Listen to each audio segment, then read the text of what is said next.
Electrical गुरुकृपामध्ये आपलं स्वागत आहे. आज आपण बघणार आहोत की स्विच बोर्डची वायरिंग. हा स्विच बोर्ड आहे 3 स्विचचा आणि 3 सॉकेटचा. त्याच्यावरती 3 स्विच बसवलेले आहे. एक 2 पिन सॉकेट आणि 2 3 पिन सॉकेट आहे. तर याची वायरिंग कशी केली जाते आज आपण ते बघणार आहोत. चला तर मी व्हिडिओला सुरुवात करूया. सर्वप्रथम व्हिडिओवर नवीन असेल तर सबस्क्राईब करा इलेक्ट्रिकल गुरुकृपा. चला तर व्हिडिओला सुरुवात करूया आपण. 3 पिन सॉकेट आहे, इथं 2 पिन सॉकेट आहे, इथं स्विच आहे. हा न्यूट्रलचा पॉईंट आहे, इथं न्यूट्रलचा पॉईंट आहे, इथं न्यूट्रल पॉईंट असते. स्विच बोर्डच्या सॉकेटला एका साईडला न्यूट्रल असतं, एका साईडला फेज असतो. तर आपण त्या पद्धतीने स्विचमधून त्याला फेज जाणार आहोत आणि न्यूट्रलचा बी वायरिंग करणार आहोत. चला तर मग व्हिडिओला सुरुवात करूया. सर्वप्रथम तुम्हाला दिसत असेल इथं एन दिलेला आहे. ही लाईनची वायर आहे आणि एन म्हणजे न्यूट्रलची वायर आहे. तर पहिलं प्रथम आपण न्यूट्रलचं कनेक्शन करू घ्या. न्यूट्रलला आणि फेजला आपला टेस्टर लागतो, न्यूट्रलला टेस्टर लागत नाही. जे आपले पोलवरून घरात वायर आलेले असते ते फेज न्यूट्रल असतं. 2 वायरला एका वायरला टेस्टर लागतो, ती फेज असते आणि न्यूट्रल असते. तर स्विचमधून कधी पण फेज गेला पाहिजे सॉकेटला, जेणेकरून आपलं स्विच बंद केलं तर सप्लाय कट होतो, पुढे सॉकेटमध्ये सप्लाय राहत नाही. आणि फेज हा स्विचला द्यायचा आणि न्यूट्रली आपली सॉकेटला द्यायची. आणि फेज हा स्विचमधून कटून सॉकेटला गेला पाहिजे. अशा पद्धतीने वायरिंग करणार आहोत. चला तर मग वायरिंगला सुरुवात करूया.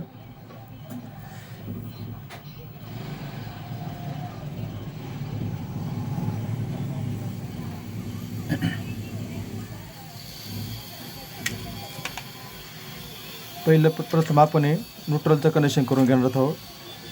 प्रत्येक सॉकेटचा 3 सॉकेट आहे, 3 सॉकेटचं प्रत्येक एक पॉईंट आपण हे वायरच्या सहाय्याने कनेक्ट करणार आहोत.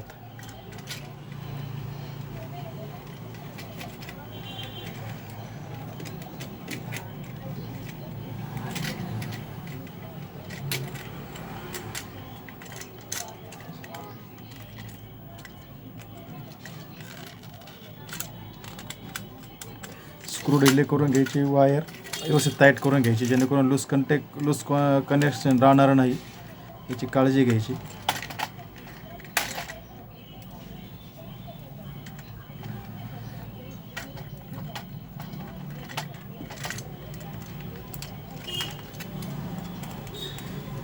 नट फुल टाईट करून घ्यायचा. आता हे एक सॉकेटचा एक पॉईंट झाला, दुसऱ्या सॉकेटचा एक पॉईंट झाला ना, ते तिसऱ्या सॉकेटचा एक पॉईंट, असे तिन्ही पॉईंट कनेक्ट करून घ्यायचे वायरच्या मार्फत. ही झाली आपली न्यूट्रलचं झालं असं.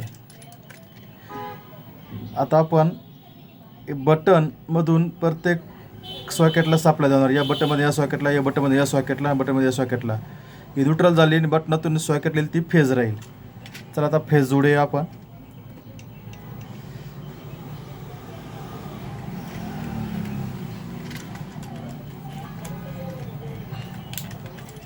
ही फेजची एक वायर आहे, ती स्विचच्या एका पॉईंटला जोडायची खालच्या बाजूने, जेणेकरून काय होईल स्विचमध्ये सप्लाय तो स्विच ऑन केल्यानंतर ते सॉकेटला सप्लाय जाईल. अशाप्रमाणे एक वायर स्विचला गेलेली आहे. आपण त्या ठिकाणी कलर थोडा वेगळा वापरू, तुमच्या लक्षात येईल.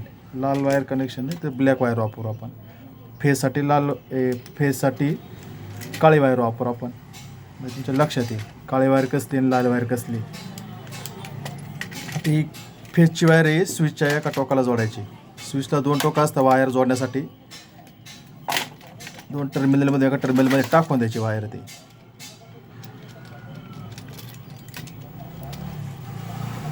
अशा प्रकारे हे झालं, जेणेकरून आधी इथून फेज आल्यानंतर स्विच चालू केल्यानंतर काय होईल, इथं हा सप्लाय पूर्ण होईल. न्यूट्रल तर ऑलरेडी आलेलीच आहे.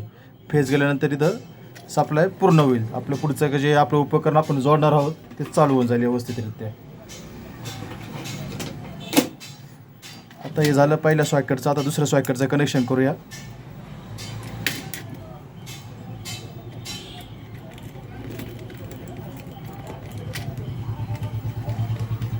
बोर्ड भरताना एक गोष्ट लक्षात ठेवायची का फेज आणि न्यूट्रल एकत्र होऊन द्यायचं नाही. त्याच्यामुळे आपलं काही शॉर्ट सर्किट व्हायचं कारण राहत नाही काही गोष्टीचं. हे दुसऱ्या सॉकेटचे दुसऱ्या स्विचला जोडल्या गेलेले. ब्लॅक वायर ही फेजची, लाल वायर ही न्यूट्रलची. या स्विचमधून या सॉकेटला सप्लाय केला, या स्विचमधून या सॉकेटला सप्लाय केला. आता राहिला तिसरा सॉकेट, त्याला आपण सप्लाय देऊया. 2 पिन सॉकेट आहे ते.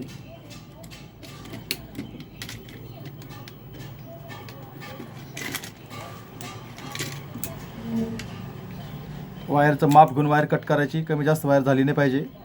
जास्त झाली चालेल पण कमी नको आहे. काय ताण पडला का वायर निघू शकते हल्ल्यानंतर.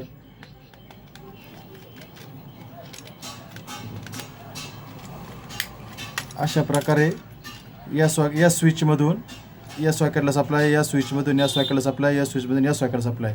हे फेजच्या वायर आहे काळ्या आणि लाल ही न्यूट्रलची.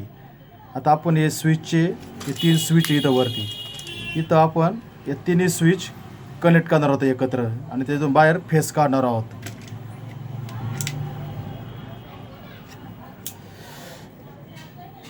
चला थोडी वायर चालवून घेऊया आपण.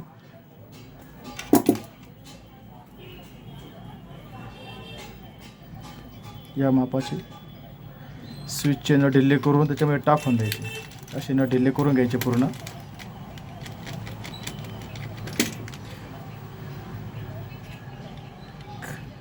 वायर चालून टाकण्याचा एक फायदा असा असतो की जास्त वायरचं जास्त मध्ये गोंधळ होत नाही. आपण प्रत्येक वायरचा लूप बी टाकू शकतो. या असं वायर चालून असं बी टाकू शकतो. शेवटी या विषय काय का स्विचला सप्लाय केला पाहिजे हा आपला येतोय. अशा केल्याने वायर जास्त सुटसुटीत बोर्ड असतो आणि आपल्याला जास्त गोंधळ वाटत नाही. असे पद्धतीने एक लूप टाकून घ्यायचा, त्याला फेज म्हणतात आणि ते वायर पूर्ण टाईट करून घ्यायचे टेस्टरच्या साहाय्याने.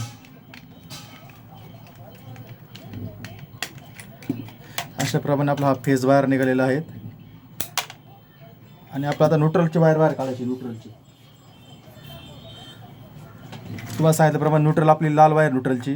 ही तिन्ही सॉकेट कनेक्ट केलेले आहे. प्रत्येक सॉकेटचा एक पॉईंट कनेक्ट केलेला आहे.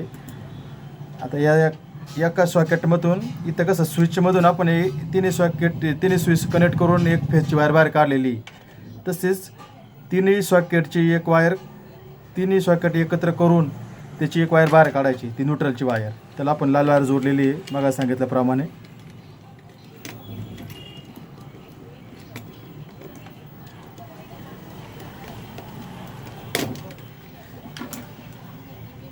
न्यूट्रलची वायर ही सॉकेटमधून निघाली, फेजची वायर ही स्विचमधून निघाली.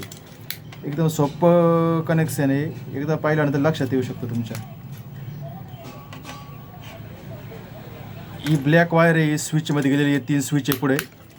3 स्विचला एकत्र कंबाईन करून ती बाहेर काढलेली आहे. आणि स्विच ऑन केल्यानंतर तो फेजचा सप्लाय सॉकेटमध्ये जाणार. तिन्ही प्रकारे तिन्ही स्विचचा सप्लाय सॉकेटमध्ये जाणार. कधी कधी काय होतं वायर उलटे जोडल्यामुळे काय होतं का फेजच्या ठिकाणी न्यूट्रल ठिकाणी फेज गेल्यामुळे काय होतं सॉकेटला सप्लाय हा स्विचमधून नाही गेल्यामुळं आपण स्विच जरी बंद केला ते न्यूट्रल असते, ते स्विच जरी बंद केला पण सॉकेटमध्ये सप्लाय असतो.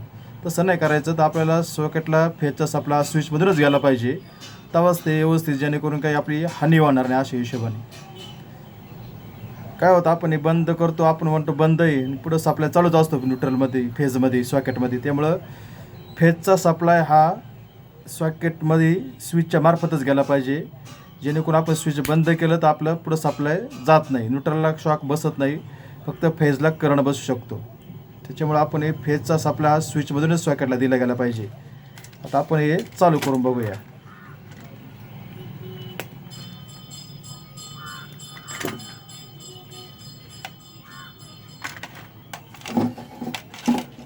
दुसरा चालू बोर्ड आहे आपल्या, त्याच्यातून सप्लाय घेऊन चालू करून बघूया.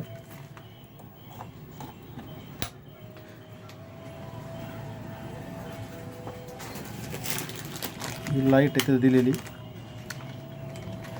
तुम्हाला दिसू शकत असतं बघा. इथं सप्लाय दिला,